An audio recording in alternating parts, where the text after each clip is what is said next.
Pemirsa, khususnya mahasiswa Universitas Terbuka, selamat berjumpa dalam program perkuliahan Universitas Terbuka.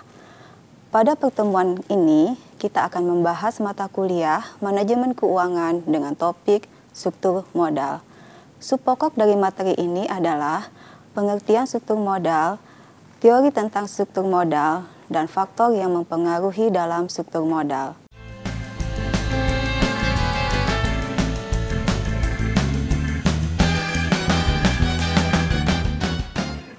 Pemirsa, struktur modal adalah perimbangan atau perbandingan antara modal asing dan modal sendiri. Modal asing diartikan dalam hal ini adalah hutang baik jangka panjang maupun jangka pendek. Sedangkan modal sendiri bisa terbagi atas laba ditahan dan bisa juga dengan penyertaan kepemilikan perusahaan. Struktur modal merupakan kombinasi hutang dan ekuitas dalam struktur keuangan jangka panjang perusahaan. Tidak seperti debt ratio atau leverage ratio yang hanya menggambarkan target komposisi hutang dan ekuitas dalam jangka panjang pada suatu perusahaan.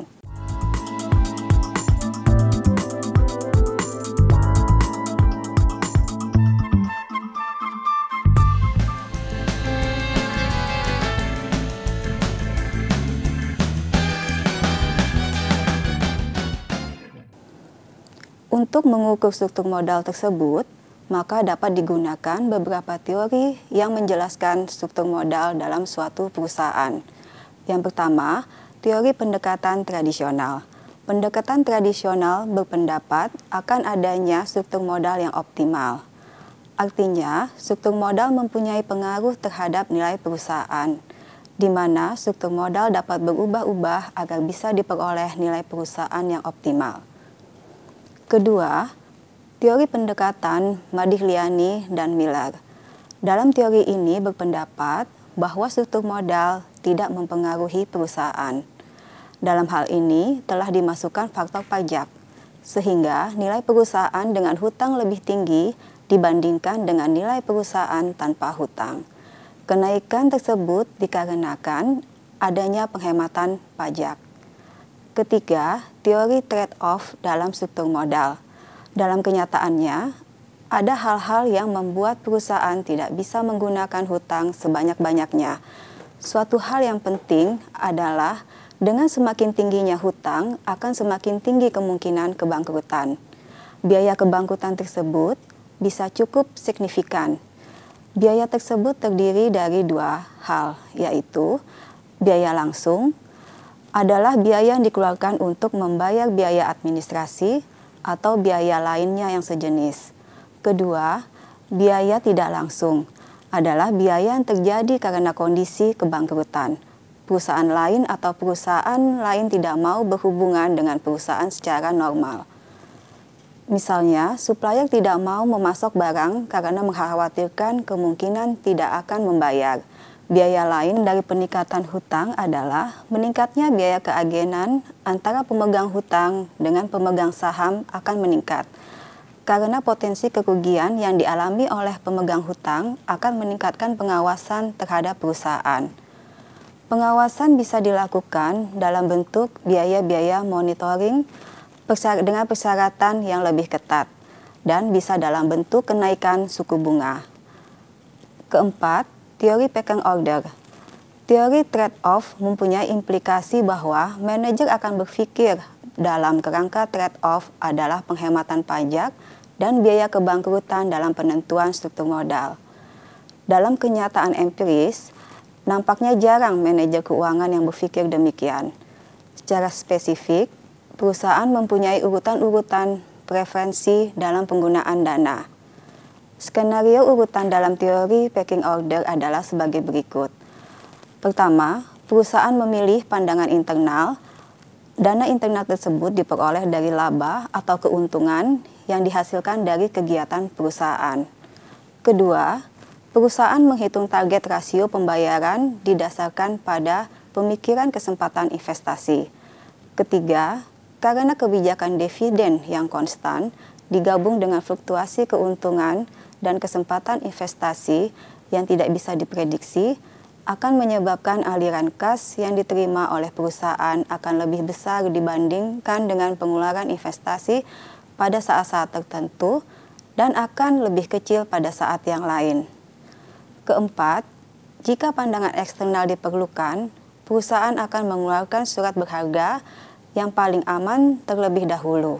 Perusahaan akan memulai dengan hutang, kemudian dengan surat berharga campuran, seperti obligasi konvertibel, dan kemudian saham sebagai pilihan terakhir. Teori purchasing order ini bisa menjelaskan mengapa perusahaan mempunyai tingkat keuntungan yang lebih tinggi, justru mempunyai tingkat hutang yang lebih kecil. Kelima, teori asimetris informasi dan signaling. Teori ini mengatakan bahwa pihak-pihak yang berkaitan dengan perusahaan tidak mempunyai informasi yang sama mengenai prospek dan risiko perusahaan. Pihak tertentu mempunyai informasi yang lebih dari pihak lainnya. Teori ini terdiri dari teori pertama, Meyer dan Maslov. Menurut teori ini, ada asimetris informasi antara manajer dengan pihak luar. Manajer mempunyai informasi yang lebih lengkap mengenai kondisi perusahaan dibandingkan pihak luar. Kedua, signaling. Mengembangkan model di mana struktur modal atau penggunaan hutang merupakan signal yang disampaikan oleh manajer ke perusahaan. Jika manajer mempunyai keyakinan bahwa prospek perusahaan baik dan karenanya ingin agar saham tersebut meningkat, ia ingin mengomunikasikan hal tersebut kepada investor. Manajer bisa menggunakan hutang lebih banyak sebagai signal yang lebih kredibel. Karena perusahaan yang meningkatkan hutang bisa dipandang sebagai perusahaan yang yakin akan prospek perusahaan di masa mendatang. Investor diharapkan akan menangkap signal tersebut, signal bahwa perusahaan mempunyai prospek yang baik.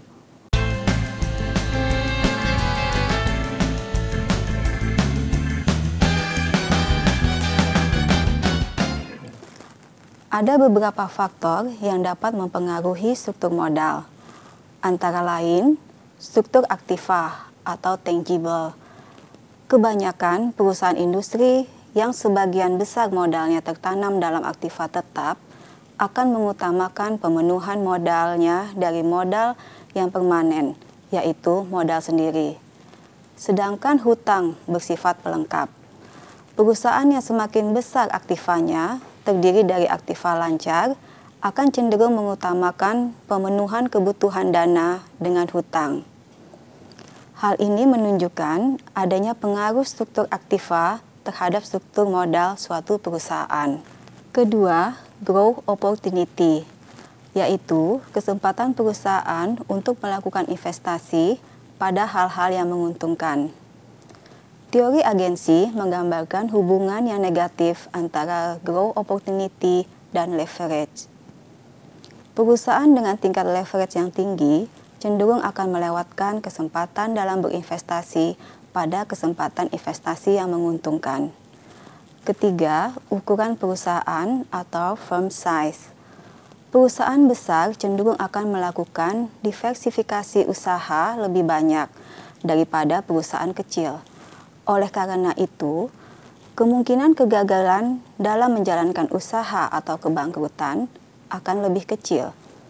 Ukuran perusahaan sering dijadikan indikator bagi kemungkinan terjadinya kebangkrutan bagi suatu perusahaan, di mana perusahaan dalam ukuran lebih besar dipandang lebih mampu menghadapi krisis dalam menjalankan usahanya.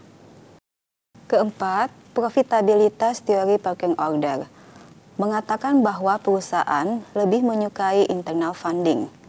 Perusahaan dengan profitabilitas yang tinggi tentu memiliki dana internal yang lebih banyak daripada perusahaan dengan profitabilitas rendah.